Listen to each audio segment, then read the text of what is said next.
This week on Beacon Web News, we sit down with National Book Award winner and author of the Black Panther graphic novel series, Ta-Nehisi Coates. Then, we observe the Day of Dialogue. And we hit all the right moves with Dance Company. That's coming up next on Beacon Web News.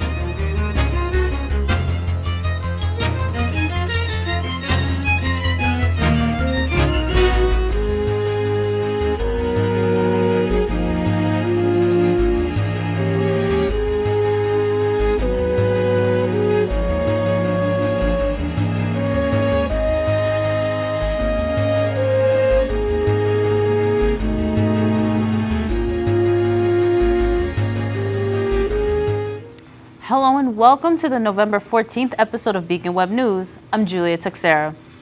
The 8th annual Kitty and Michael Dukakis Public Policy Lecture Series at MCLA welcomed National Book Award winner Ta-Nehisi Coates last Thursday, and BWN's Ali Tino had the chance to listen in. I'm here in the Amsler Campus Center gym where Ta-Nehisi Coates will be giving his lecture on his novel Between the World and Me, where fans are eagerly awaiting his arrival. Thursday night at 7 p.m., Ta-Nehisi Coates made an appearance for the Dukakis Public Policy Lecture. The event concluded the college's Day of Dialogue. Numerous people were in attendance and security was tight as bags were checked at the door. Before attending MCLA, freshmen were tasked with reading Between the World and Me. Now present for their FYE class, students expressed their excitement to be at the lecture. I really love how it analyzed the experience of a black man in America and how he had to struggle. He inspired everyone with the movie Black Panther and how everyone comes together as a black community, and I really love that. Well known for his work with Marvel's comic book series Black Panther and Captain America, Coates touched upon what it was like to create those characters. Writing Captain America is tremendous. That is the most exciting thing in the world to me right now. But to try to see the world with somebody else who is not you, and actually, not feed your lines to that person. In other words, not make Steve Rogers talk like Ta-Nehisi Coates, but for Ta-Nehisi Coates try to figure out how to talk like Steve Rogers.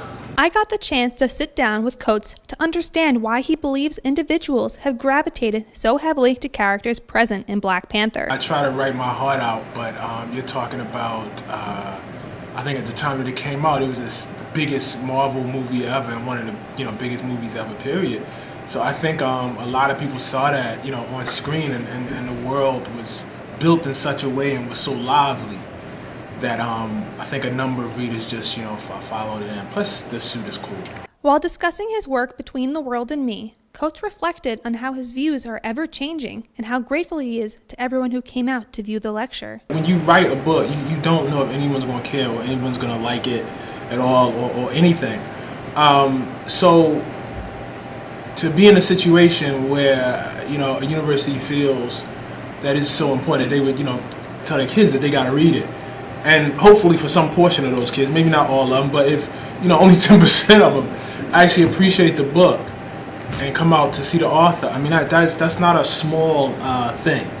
Educators Jenna Shudo and Zach Finch commented on how Coates was able to reach many students across campus and his ability to be diverse across platforms. It was pretty amazing. I really appreciated the way that he spoke to our students and took the questions very seriously. I thought his answers had so much depth. One of the things that I took away from him is the way he answered the question about on what grounds does he have authority to write an essay like The Case for Reparations? And he said research. During the lecture, Coates analyzed how hope in his life is not what most would anticipate. Literature is not the space I go to for hope, it's the space I go to for illumination, but for understanding. Now that we know that, what beauty in life can we squeeze out of the years in between? For Beacon Web News, I'm Ali Tino. Last week, Public Safety sent an email alert regarding an incident on November 6th in which resident advisors observed 3 individuals on the 8th floor of A Tower in Berkshire Towers who did not belong to the MCLA community. They were described as white males, approximately 5'7" to 5'8" in height, wearing dark clothing, and in the age range of early to mid-20s. It is important for students to use caution when entering and exiting buildings and to immediately report any suspicious activity by dialing public safety at 662-5100. On Thursday, November 15th from 11 a.m. to 2 p.m., the Susan B. Anthony Women's Center will be collecting reusable bags as donations in the Campus Center Marketplace. The bags will be part of Hunger and Homelessness Week. If you can't make it during that time, you can always donate your bags at any time in the Women's Center located in room 323 on the 3rd floor of the Campus Center. Are you interested in free pizza, drinks, and a good movie? IGE is putting on a movie night this Friday, November 16th at 7 p.m. in Sullivan Lounge. The featured movie is GBF, following closeted high school students who go through the ups and downs when one of them accidentally outs the other. Last weekend, Dance Company hosted their fall semester showcase, and BWN's Andrew Strout was there with all the right moves. I really want is a spice girl. Sick I cut my whole girl. Pause when she talk nothing like oh girl. Scary and sporty. Tell her what I want, what I really want. This past weekend, Dance Company had their highly anticipated fall performance in the Venable Theater. The show featured various styles of dance, ranging from classical ballet to step dance to hip hop.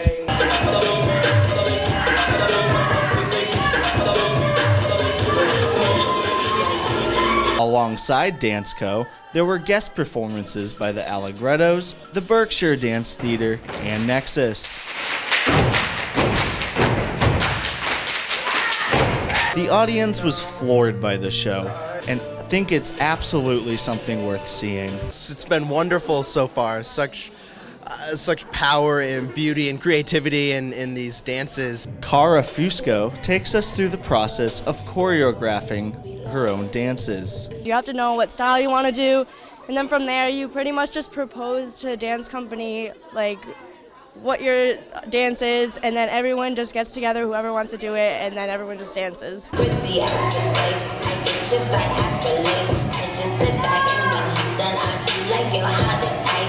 Dance Co members describe their feelings on this semester's show. I think it went amazing. I think all of our dancers performed to the best of their ability. They gave it their all, 110%. We couldn't ask for anything better. I was in Maggie's. She's graduating this year, so I wanted to be a part of it. I was in Connor's, and I was in Beth and Emmy's, and then the Midnight Madness. I'm gonna be an icon chiller. Dance Co accepts new members regardless of any prior dance experience, so make sure to sign up next semester. For Beacon Web News, I'm Andrew Strout.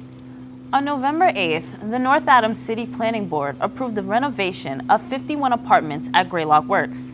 The city had originally planned to make the building into a hotel, but decided on the apartments to bring in more potential residents. The mill is being redeveloped with the help of a $1.7 billion grant and is planned to be completed by the summer of 2019. Are you ready for Christmas yet? If not, St. Stan will help you. St. Stan's will be hosting their annual Christmas Bazaar on Saturday, November 17th, starting at 9 a.m. There will be Polish food to go, a snack bar, and a bake sale, along with adult, children, and teen Chinese auctions, crafts, a big money raffle, and so much more. The bazaar will run until 4 p.m. and is located in the Coble Hall on Hoosick Street in Adams, Mass. On Saturday, November 17th, Mass Mocha is celebrating the 10th anniversary of Sol Levitt's, a wall drawing retrospective. Events start at 11 a.m. with a symposium and ends at 7 p.m. with dinner. Tickets for the full day of events are $150 and can be purchased at massmocha.org. Last night, North Adams' bi-weekly city council meeting took place, and BWN's Shawnquil Dennis has the scoop on what's to come for North Adams. The Traffic Commission's vote against creating a crosswalk at Bradley and Church Streets has been an unpopular decision. Last night, Councilor Jason LaForest explained why they made that decision, reading from the Commission's notes. He said the Commission believes engineering issues in the current speed limit at the intersection make it unsafe to install a crosswalk there. The issue is being referred to public safety and will be discussed again on December 11th. Mayor Tom Bernard is appointing Rachel Branch as North Adams Housing Authority for a term that will expire on July 1st, 2019. Councilor Eric Buddington expressed his support for her during last night's meeting. Describing herself to the Berkshire Eagle as a community street fighter, Branch is a 1960 graduate of Drury High School and returned to North Adams in 2000. She is a member of the North County Care Coalition, an organization that improves health care in the region. She has testified on various issues to the Massachusetts Commission on the Status of Women. Councilor Eric Buddington made a motion to amend the first council rule, saying the language is too vague. He wanted to have the possibility of alternate meeting places besides City Hall. However, not all councilors agreed that meetings should take place in other venues. Joshua Moran said City Council should decide where the meetings will be held and then publicize the results. Councilor Benjamin Lamb agreed that the council should not block and confine their meeting place to just City Hall. He believes wording should reflect the fact that the meeting place can be a bit more open. Councilor Harpin also pointed out that if City Council wants the community to be more engaged in these meetings, she said the wording should say that meetings will normally be at City Hall but could be elsewhere on special occasions. Councilors Jason LaForest, Wayne Wilkinson, Joshua Moran, and President Keith Bona all said that meetings should be held only at City Hall and not elsewhere. Moran pointed out that there have been meetings held elsewhere in the past. However, these meetings were non-voting. The proposed amendment was sent back to a committee to be reworded. For Beacon Web News, I'm Shanquella Dennis. Be the voice of change and make a difference at MCLA. Get involved with the Student Government Association for your class council. Nomination papers are available and due by November 19th at 4 p.m. Check the flyers posted online and around campus to see what positions are open in this special election. To pick up papers, please visit the 3rd floor campus center, room 316. Turkey Day is right around the corner for those of you who live in Boston or want to visit. Just a reminder that the Thanksgiving bus trip to Boston is still leaving from MCLA on Tuesday, November 20th at 5 p.m. Tickets are $70. Thanksgiving is next week, and BWN's Erica Lucia asked students what their favorite parts of the holiday are in this week's edition of Campus Comment. With Thanksgiving being next week, I asked students here at MCLA to share with me their favorite parts of Thanksgiving. Usually for Thanksgiving, usually my mom cooks dinner. Sometimes we have family or friends over. Sometimes it's just us. Some Thanksgivings we'll go down to the Bronx where we have a lot of family. But for the past couple years, we usually have it at our house. And it's really nice. We just make turkey, rice and beans. It's just fun. We usually just have a big family get together at my house, and we usually change up what we usually do. So we maybe board games or watch Christmas movies. Well, since I'm 21 this year, I get to drink with the fam, and we usually, watch the football game together and stuff. We usually just go to my grandmother's house and eat a lot of food, and that's pretty much it. We usually have family members come up and they spend the night, and we just watch football, fight about the Jets and the Patriots, and have fun. My family is coming to my house, and we're having a big party. I love turkey. I actually really like it, especially with rice. The way my family cooks it with some of the juices from the turkey mixed with the rice and the turkey. Oh my God, it's so good. It's my grandfather's recipe, and it's been passed on by generations. It's a French/Italian stuffing, so it's really, really homemade, and it's really good. Awesome. Mashed potatoes and gravy. Chocolate pecan pie. Ham, man. I gotta go with the ham. I like it because we get to give my dog some turkey. Sure, we're not supposed to, but she really likes it, and it's cute because we get to have her eat dinner with us, and it's nice. And we'll play music, and we'll sing, and we'll do karaoke, and it's just a really nice time to spend with my parents and my family. As you can see, some the same, some very different. From Beacon Web News, this is Erica Lucia. The book club will be having their annual extravaganza Friday, November 20th at 7 p.m. in Sullivan Lounge. The night will be filled with book-themed games, activities, and refreshments. If you have questions, contact the book club via Facebook at facebook.com/MCLA Book Club. It is important to remember those who lost their lives to anti-transgendered violence, with question 3 being passed with a yes. Join MCLA's Identity and Gender Equality Resource Center as they spend Tuesday, November 20th, remembering and honoring those around the world who are no longer with us.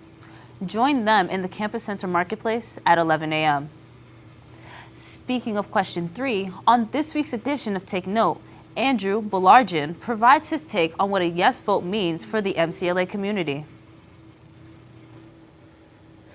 The past week has witnessed a booming political environment at MCLA. Question 3 on the Massachusetts ballot is one of the reasons for that. The question is a referendum on the 2016 law that protects transgender people's rights in public accommodations. According to Holliston Patch, about 2/3 of the state voted yes on question 3 to keep the law in place. This is huge for our state because it benefits transgender people statewide with an important legal protection. The result echoes the continuous efforts of groups and individuals to promote and enhance diversity in the state. Of course, MCLA is definitely one of them. 2 days after the midterm vote, the college held a successful Day of Dialogue, a brand new event that creates opportunities for students to engage over the issues of race and gender.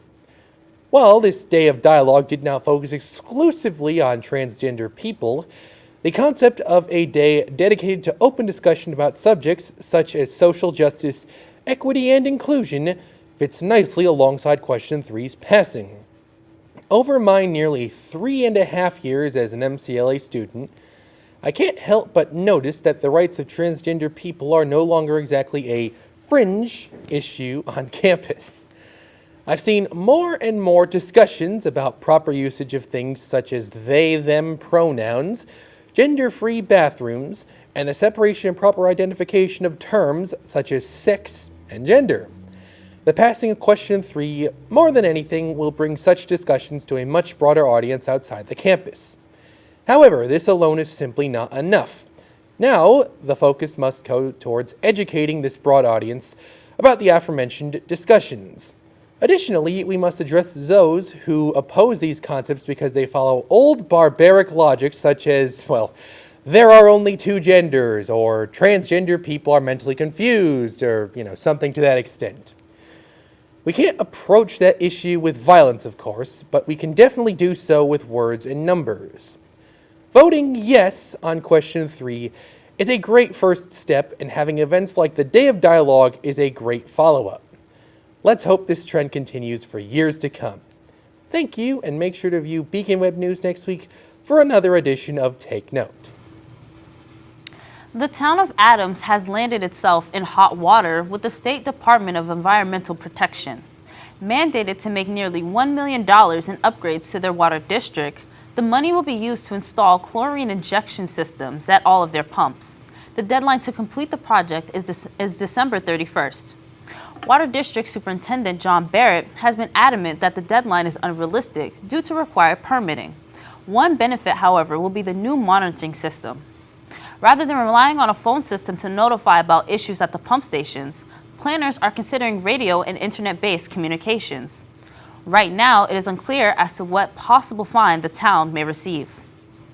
Last Thursday, MCLA hosted a Day of Dialogue. Students, faculty, and staff had the chance to sit down and address issues surrounding race. BWN's Karina Matera was there to observe the day. This past Thursday, MCLA hosted its very first Day of Dialogue. So the day was basically breakfast, you talk and have a little bit of a short discussion about what the day is going to be, and then you go to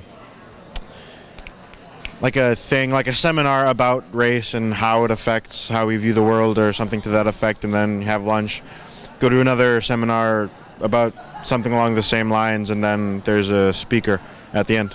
Overall, today was just a day to talk to people of different backgrounds and different people in general, so you can get different perspectives. I think that was the real point of this. Here at the Day of Dialogue, workshops help facilitate the conversation on race on our campus. These workshops were unique to themselves, but the commonality was this discussion on race and diversity that was created in the room. I caught up with a few MCLA students to see what their workshops entailed. I attended a dialogue about race and ethnicity and how different type of people get treated differently and stuff like that. So we started it off with talking about Dr. Seuss and how he had some negative views towards Japanese people, and we kind of began a discussion about the separation of the art from the artist and how you have to deal with people. It revolved around the history of Mexican immigration, as well as how both the Irish and the Chinese were portrayed in immigration. I was a facilitator, so I actually learned a lot about listening in general, and not to listen to give an answer, but to listen to really understand where that person is coming from. Attendees were able to interact and take away something from their experience of the day. Especially in our current state of affairs in this country, it helps lessen our polarization, and it gives us empathy and perspective, and it gives us knowledge, and we get to learn about each other more deeply and get along better, and I think that's a wonderful thing. It gives us a basic overview of what a dialogue is, and we get to learn about different type of races and ethnic things in our campuses and stuff like that. We hope to see this day come around again next year, as it was a success. For Beacon Web News, I'm Karina Matera. This past Thursday, North Adams trees were donated in the memory of Peter Wright, were hosted into their position for the holiday season. One was placed right by City Hall in North Adams. The other is in Monument Square on Main Street. Wright was a Drury High School alum and went on to a career in education. For 22 years, he was superintendent at Wyndham Southwest Supervisory Union in Vermont. After he retired, he became an administrator of McCann Technical School and Drury High School. His memory continues to live on in North Adams. Get your home into the holiday spirit with Mount Williams Greenhouses for their annual wreath workshop. For $40, participants will create door-sized wreaths from locally gathered materials. The workshop is being held on November 28th from 6:30 to 7:30 p.m. at Mount Williams Greenhouse, Inc. On Wednesday, November 28th at 3 p.m., the MCLA Women's Center will be having their Women's Center Wednesday. Talk about what makes everyone different and how we can overcome those differences. Focusing on a diversity, equality, and inclusion with Michael Basahan and Carrie Nickel. The Women's Center Room is located in Campus Center Room 323. Free pizza will be provided.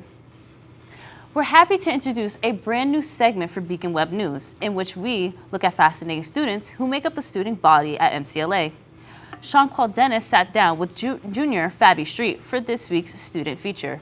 A high school graduate of Catskill Senior High in Catskill, New York, Junior Fabi Street began her time at MCLA back in fall of 2016. Since, she has become a prominent member of not only SGA but SAC as well.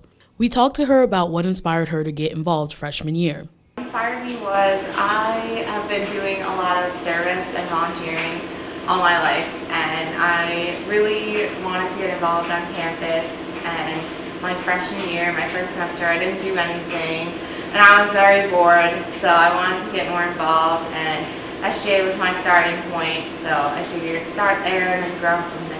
She tells us about how involved she was back in high school. I was involved in the student government there also, and I was involved in my class, just doing events and everything like that.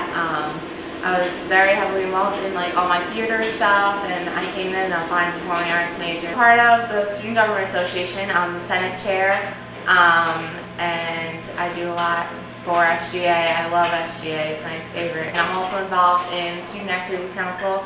I'm the concerts chair for that, so I really want to put on a really awesome concert this year. And then I also work for admissions, I'm a tour guide.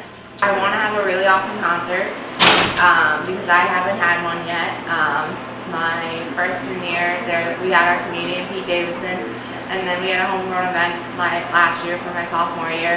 So those are good, but I really am really into music, so I really want a really good spring concert for this year, and hopefully I'll probably take the concert chair position next year also. Abby shares why students should get more involved with clubs and organizations. Something to do other than classes. You're here for 4 years, so you might as well get an education and do more fun things and just be busy and have a lot to show for it, to show for the 4 years that you spent here. It should be a good time and you should be involved, and getting your voice and other voices heard, whether that be on a club or a committee or anything like that. I think everyone should be in something and really have their voices be heard. For Beacon Web News, I'm Shanquel Dennis. Make a date with the Green and Amazing Initiative for coffee at 85 Main Street on November 30th. Coffee dates will happen on the last Friday at the end of the month. From 7:30 a.m. to 9 a.m., make new friends and explore the newest shared space in North Adams. Get ready for the ultimate father-daughter duo. James Taylor will be gracing the stage with his daughter Sally at Mass Mocha for an intimate concert at her new exhibition located in Kid Space. For one afternoon, 900 lucky attendees will get to view this exclusive performance to benefit arts education. Before her father joins her on stage, she'll kick off the event with the Larson brothers, her Colorado-based collaborators. The concert takes place on Sunday, December 9th at 3 p.m. TEDx will be coming to North Adams Saturday, February 2nd. TEDx is a program of local and self-organized events that bring people together to share a TED-like experience. The 2019 TEDx North Adams theme will be community. Tickets will be on sale once speakers are selected. It will take place at Mass Mocha, Club B10. Tickets will be sold in downtown North Adams, then the remainder will then be sold on Eventbrite. That's it for this week. To stay up to date with BWN, follow us on our official Facebook page at facebook.com/MCLA-BWN. Thanks for watching, and we won't see you next week due to Thanksgiving break, but we'll be back on Wednesday, November 28th.